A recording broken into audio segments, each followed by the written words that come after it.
Hello everyone and welcome to WAN Tech Corner. In the previous videos, we have unboxed and checked out this router PC.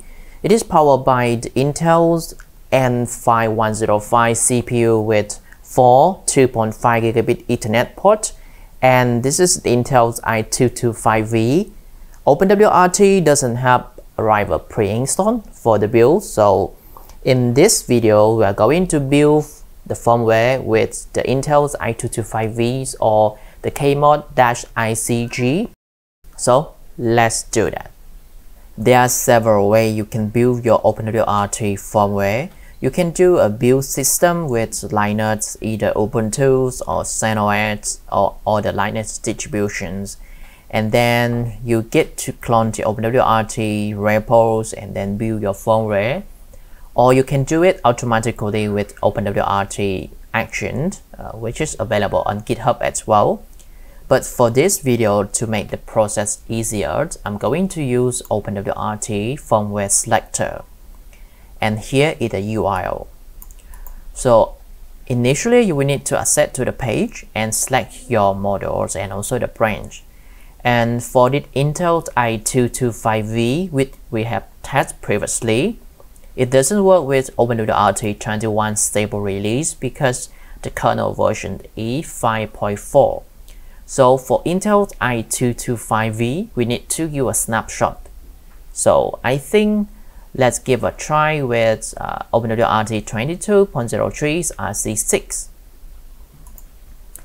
and select the model, which is x86-64 right here. And because it is a snapshot, we will need to add some package, and also we need to add the kmod-igc.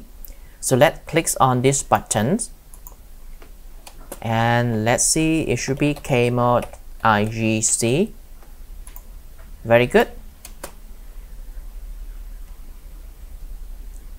And besides that, we also need luci and luci-ssl.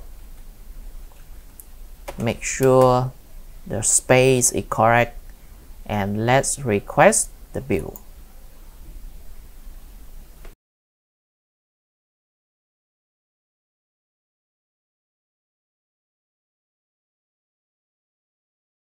This process is automatic and it should take around 1 or 2 minutes. And I think this is very easy and simple to build your custom firmware with OpenWRT.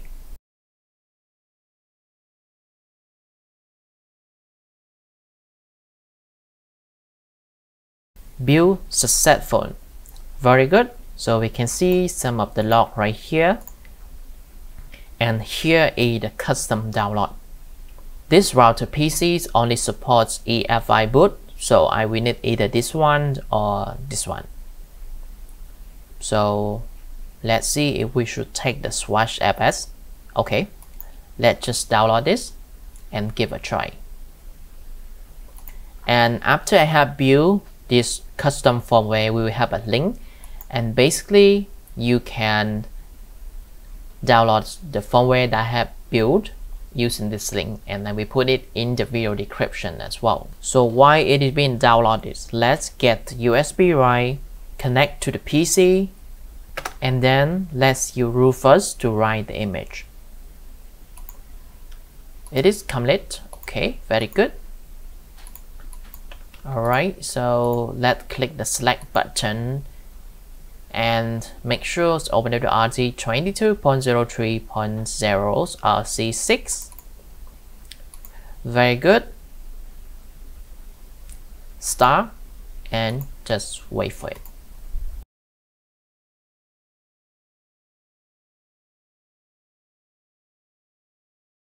Now the OpenWRT has been written on this USB disk. And beside this USB, you can also install OpenWRT on the SATA SSD like this one. And this is the hub size SATA, and it is only 8GB, so it's cheap and budget friendly.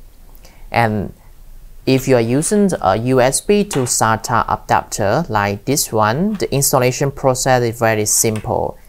and you just need to connect this one to your PC and treat it as a normal USB device. Or else, if you're using Linux, you can use a dd command to write the firmware directly to the SATA SSD. So let's connect the USB to the router PC, maybe this one. And here I have HDMI cable for monitoring. And with OpenWRT, usually the Ethernet 0 will be the LAN port, Ethernet 1 will be the WAN port. This is the default configuration. Therefore, I'm going to connect the cable from the upstream router to Ethernet 1 and connect the cable from my PC to Ethernet 0. Very good. Let's powering on the PC.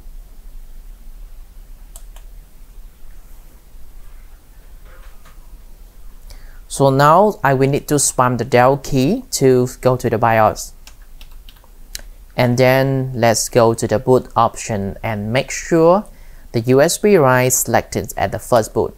So UEFI. Alright, that is good. That hit at 6. Save change and reset. Yes.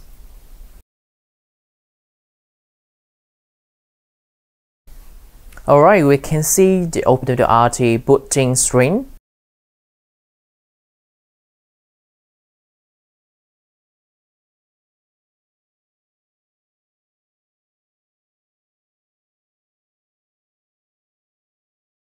So we can see some update of the IGC drivers and also some interface up and running. And I expect that everything is up and running so far. And right now, when checking the network port, the router PCI 2.5 gigabit, we can see that the connection is up and running and it's 2.5 Gbps. Let's disable the other network adapters and let's go to 192.168.1.1 and log in. So by default, there is no password. So OpenWRT's Intel Celeron N5105 2GHz and we have 8 GB of RAM. Let's go to system system administration, set up a root password.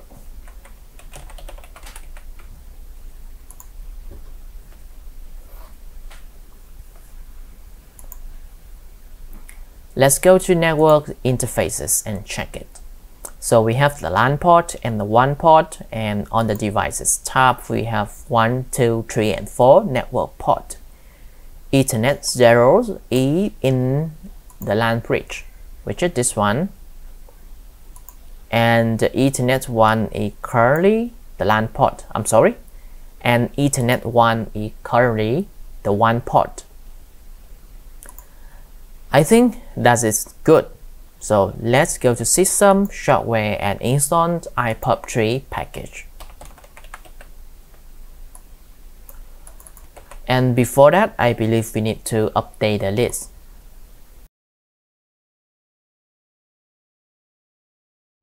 Alright, so let's install iPub3.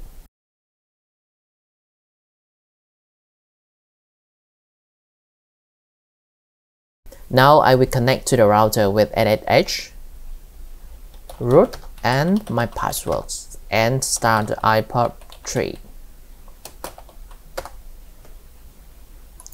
And make sure that the packet steering is enabled.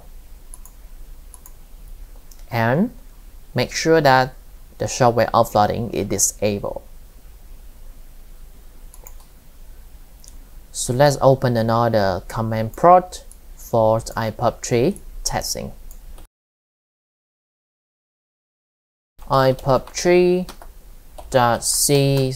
192.168.1.1 and then T20.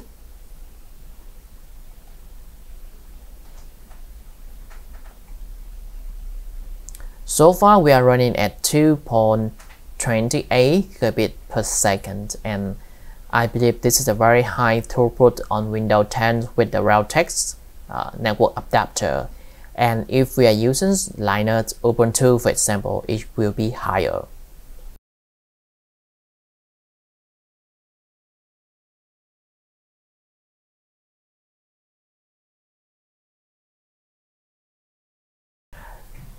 Now I have switched my WAN port to one of the upstream 2.5 gigabit Ethernet routers, and we can see that it is lining up right now. So let's test out the 2.5 throughput of this router PC. So we can see that with two 2.5 gigabit Ethernet ports up and running, the power consumption is now 12.4 watt, and usually with one 2.5 NIC up and running it is around 11.8. So we can see that it's around 1.5 watt per 2.5 gigabit Ethernet port. Alright, so let's back to the PC, and if we go to the OpenWRT, our router, we can see that the one port is now up and running, and it has an IP address of 10.42.0.157. Alright, so both of the LAN and one port is 2.5, and let's test out throughput. And now let's go to 10.42.0.1 and the port is 3000. Let's check it out.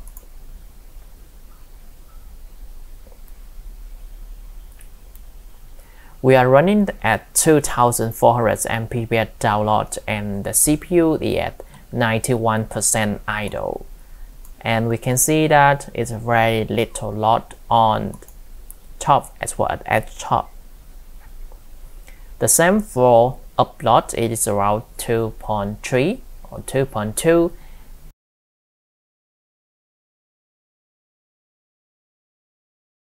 So now let's run the test again with the power consumption.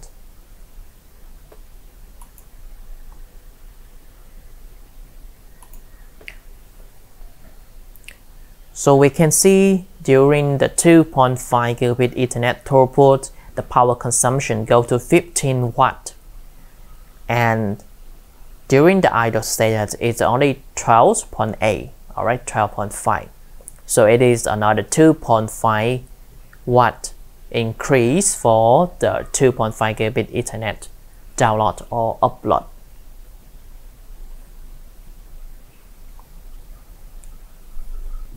That is good. Let's proceed with the iPub3 test. And as usual, we will need to connect to it 10.42.0.1, log in, and start the iPub3 test server. So let's run the same command, and this time let's change it to 10.42.0.1 t.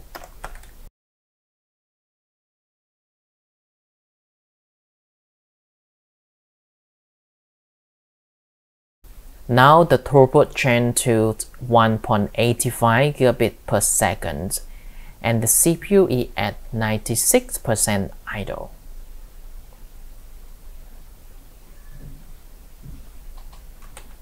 Let's run it with R.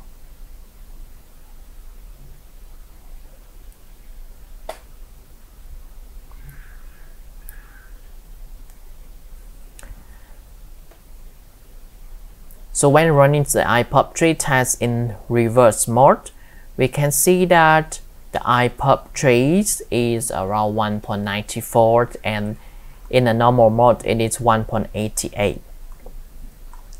And I believe this has something to do with the Windows machine, and if I have a chance, I will test this out with Ubuntu and see the potential throughput. Right, let's run it longer. T40.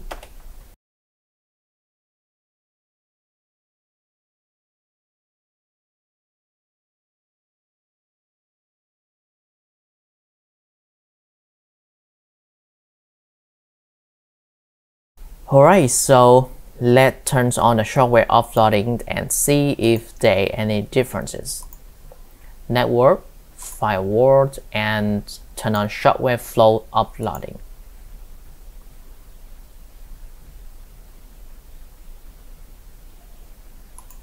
And this sum not only checks out the throughput, I also want to see the power consumption.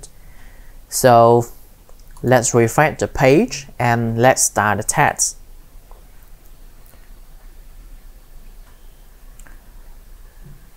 We are running at 2500 Mbps with the CPU at 94% idle, and the power consumption is now only 14.5 instead of 15. The same for upload, we are running at 2100 Mbps with 14.4 watt. So I believe the power consumption reduced because the CPU consumption or the CPU utilization reduced. Very good, let's run it with iPub3.